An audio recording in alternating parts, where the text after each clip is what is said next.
আয়োজন কৰিছে হয় আমি আমাৰ বিদ্যালয়ত যোৱাবেলিৰ পৰা সাংস্কৃতিক শোভাযাত্ৰা যিটো প্ৰতিযোগিতা আৰম্ভ কৰিছোঁ একমাত্ৰ ছাত্ৰ ছাত্ৰীসকলৰ যিটো সাংস্কৃতিক বা উন্নতিৰ ক্ষেত্ৰত বা সাংস্কৃতিক বিকাশৰ ক্ষেত্ৰত আমি লক্ষ্য কৰি যেহেতু আমি দেখিছোঁ বিশ্ববিদ্যালয় বা কলেজ পৰ্যায়তহে ছাত্ৰ ছাত্ৰীসকলৰ মাজত সাংস্কৃতিক প্ৰতিযোগিতা সাংস্কৃতিক এই শোভাযাত্ৰা প্ৰতিযোগিতাটো আয়োজন কৰে কিন্তু বিদ্যালয় পৰ্যায়ত আমাৰ বিদ্যালয়সমূহত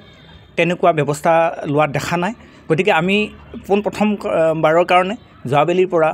বিদ্যালয়ৰ ছাত্ৰ ছাত্ৰীসকলৰ মাজত সাংস্কৃতিক বিকাশৰ ক্ষেত্ৰত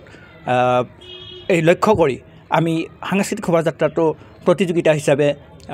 আয়োজন কৰিছোঁ আৰু আমি আশা কৰিছোঁ এই প্ৰতিযোগিতাৰ জৰিয়তে ছাত্ৰ ছাত্ৰীসকলৰ যিটো সাংস্কৃতিক উৎকৰ্ষ সেইটো নিশ্চিতভাৱে বিকাশ ঘটিব আৰু পিছৰ পৰ্যায়ত ছাত্ৰ ছাত্ৰীসকলে কলেজ বা বিশ্ববিদ্যালয় পৰ্যায়ত তেওঁলোকে সাংস্কৃতিক ক্ষেত্ৰখনত আগবাঢ়ি যাব পাৰিব বুলি আমি আশা কৰিছোঁ হয় নমস্কাৰ পোনপ্ৰথমে আপোনালোকৰ যোগেদি আমি এই অঞ্চলৰ সমূহ ৰাইজলৈ ধন্যবাদ আৰু কৃতজ্ঞতা জ্ঞাপন কৰিছোঁ ইতিমধ্যে আপোনালোকে সকলোৱে জানে যে আমাৰ দৰং জিলাৰ পশ্চিম প্ৰান্তত অৱস্থিত এই বুনমাজা হাইস্কুলে ইয়াৰ প্ৰতিষ্ঠা কালৰে পৰা ইয়াৰ ছাত্ৰ ছাত্ৰীৰ বৌদ্ধিক শাৰীৰিক মানসিক তথা সৰ্বাংগীন উন্নতিৰ হকে বিভিন্ন কাৰ্যসূচী গ্ৰহণ কৰি আছে আৰু এইবেলিও আমাৰ তেনেকুৱা কাৰ্যসূচীৰ জৰিয়তে আমি বিদ্যালয় সপ্তাহৰ যোগেদি ছাত্ৰ ছাত্ৰীৰ এই সামগ্ৰিক দিশটো প্ৰতিফলিত কৰিবৰ কাৰণে আমি প্ৰয়াস কৰিছোঁ তাৰ মাজত আমাৰ নতুনকৈ সংযোজন ইতিমধ্যে আমাৰ প্ৰধান শিক্ষক ছাৰে উল্লেখ কৰিছে যে আমি এটা সাংস্কৃতিক যেটো ৰেলী হৈছে এই সাংস্কৃতিক বিভিন্ন কৃষ্টি সংস্কৃতিৰ লগত যাতে ছাত্ৰ ছাত্ৰীসকলৰ চিনাকি হয় তাৰ লক্ষ্য আগত ৰাখি আমি বিভিন্ন কৃষ্টি সাংস্কৃতিক গোষ্ঠীৰ দলসমূহ আমি ৰেলীত উলিয়াই আনিবলৈ সক্ষম হৈছোঁ এই ক্ষেত্ৰত আমাৰ স্থানীয় যিখিনি গাৰ্জেন আছে অভিভাৱক আছে তেওঁলোকে আমাক যথেষ্টখিনি সহায় সহযোগিতা কৰিছে আৰু আমাৰ বিদ্যালয়ৰ প্ৰতিজন শিক্ষকেই এই ক্ষেত্ৰত যথেষ্টখিনি আগভাগ লৈছে তেওঁলোকে সকলো দিশতে ছাত্ৰ ছাত্ৰীসকলক উৎসাহ উদ্দীপনাৰ লগতে নতুন নতুন কিছু কথা সন্নিৱিষ্ট কৰিবলৈ তেওঁলোকে সদায় চেষ্টা কৰি আহিছে আৰু তাৰ প্ৰতিফল স্বৰূপে আমি আজি মই নিজকে আমাৰ ভাল লাগিছে যে ছাত্ৰকতা সভাৰ সভাপতি হিচাপে থাকিও বা আমাৰ শিক্ষাগুৰুসকলে যিখিনি আমাক সহায় সহযোগিতা আগবঢ়াইছে তাৰ কাৰণে মই শ্ৰদ্ধাৰ আমাৰ শিক্ষাগুৰু তথা কৰ্মচাৰীৰ লগতে ছাত্ৰ ছাত্ৰীসকলক মই ধন্যবাদ জ্ঞাপন কৰিছোঁ আৰু আশা ৰাখিছোঁ এনেকৈ আমি অনাগত দিনতো আমাৰ এই বিদ্যালয়ৰ জৰিয়তে যাতে ছাত্ৰ ছাত্ৰীসকলক বিভিন্ন দিশত আগবঢ়াই নিব পাৰোঁ তাৰ আমাৰ অহৰহৰ প্ৰচেষ্টা চলাই থাকিব মই সমূহ দৰ্শকলৈ মই নমস্কাৰ জনাইছোঁ বুনমাজা হাইস্কুলৰ ফালৰ পৰা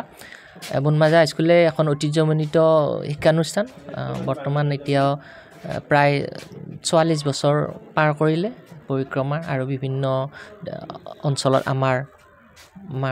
বুনমাজা হাইস্কুলৰ বিভিন্ন ছাত্ৰ ছাত্ৰী এতিয়া বিভিন্ন ভাল দিশত তেওঁলোকে কৰ্মদান কৰি আছে আমি বুনমাজা হাইস্কুলে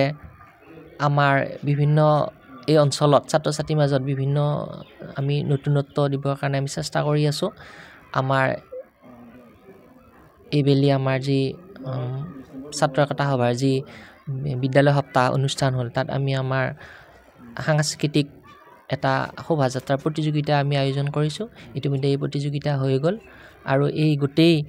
সকলো দিশতে আমাৰ বিদ্যালয়ৰ সৰ্বাংগীন উন্নতিত বা সকলো দিশতে নতুনত্ব অনাৰ ক্ষেত্ৰত আমাৰ অভিভাৱকসকলে যথেষ্ট সহায় সহযোগিতা আগবঢ়াইছে আৰু ছাত্ৰ ছাত্ৰীসকলে এইসকল এটা ভাল ভূমিকা গ্ৰহণ কৰি আছে আৰু আমাৰ বিদ্যালয়ৰ সমূহ শিক্ষক কৰ্মচাৰী তথা আমাৰ যি SMDC আছে তেওঁলোকেও আমাক যথেষ্ট সহায় সহযোগিতা আগবঢ়াই আছে আৰু শিক্ষাগুৰুসকলৰ বিশেষকৈ যি নতুনত্ব ইনোভেটিভ যি মাইণ্ড সেই মাইণ্ডটো আমাৰ ছাত্ৰ ছাত্ৰীসকলৰ ক্ষেত্ৰত যথেষ্ট প্ৰভাৱ বিস্তাৰ কৰিছে বুলি মই ভাবোঁ আৰু এই ক্ষেত্ৰত মই আমাৰ বিদ্যালয়ৰ প্ৰধান শিক্ষক হিচাপে তেওঁলোকৰ ওচৰত মই কৃতজ্ঞ আৰু তেওঁলোকক মই ধন্যবাদ জনাইছোঁ এই ক্ষেত্ৰত